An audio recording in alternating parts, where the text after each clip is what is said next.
Kicking off our journey into the world of QR codes. We're starting with importing the QR code library, which is the heart of our QR code generator. If you're into cool tech stuff, hit that like button.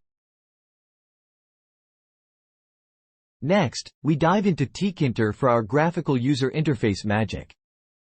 It's a standard Python interface to the TK graphical user interface toolkit. Simple yet powerful. Here's our QR code generator function. It takes text and transforms it into a QR code. Think of it like a secret message encoder. Inside our function, we're configuring our QR code. We'll set some parameters to make sure it's just right. Setting the version of our QR code. Higher versions mean more data, but we'll keep it simple with version 1. Adding some error correction. This helps if the QR code gets a bit smudged or damaged. Think of it as a safety net. Choosing the size of each box in the QR code. A bigger box size means a bigger QR code. And a border for our QR code. It's like a frame for our digital masterpiece. With our QR code settings in place, we're ready to add the data. Here's where we add the text to be encoded. It could be a URL, a secret message, or even a recipe for your favorite cake.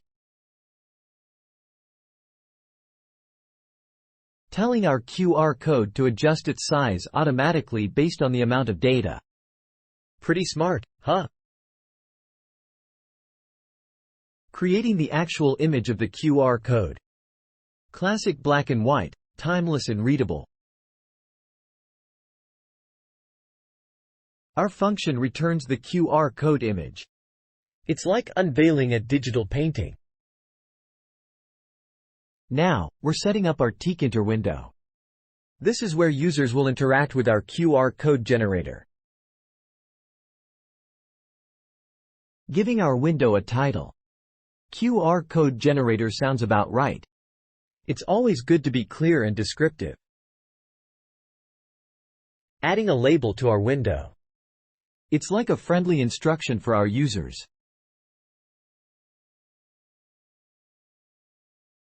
Here's an entry widget for users to type in their text. Whatever they enter here, will turn into a QR code.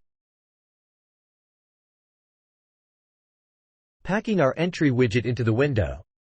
In tkinter, packing is like arranging our widgets neatly. Adding a button that, when clicked, generates and shows the QR code. It's like the Magic Happens button.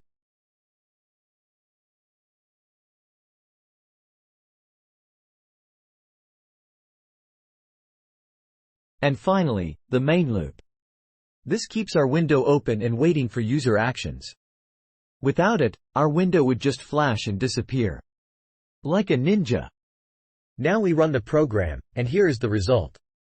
It's fascinating to see how the code transforms into a functional tool. If you found this video helpful and informative, don't forget to like and share. Your support is greatly appreciated. And if you're in need of expert consulting for your projects, be sure to visit eprogrammer.com. We have a team of professionals ready to help you tackle your toughest challenges. Thank you for watching, and remember, your engagement helps us create more useful content for you.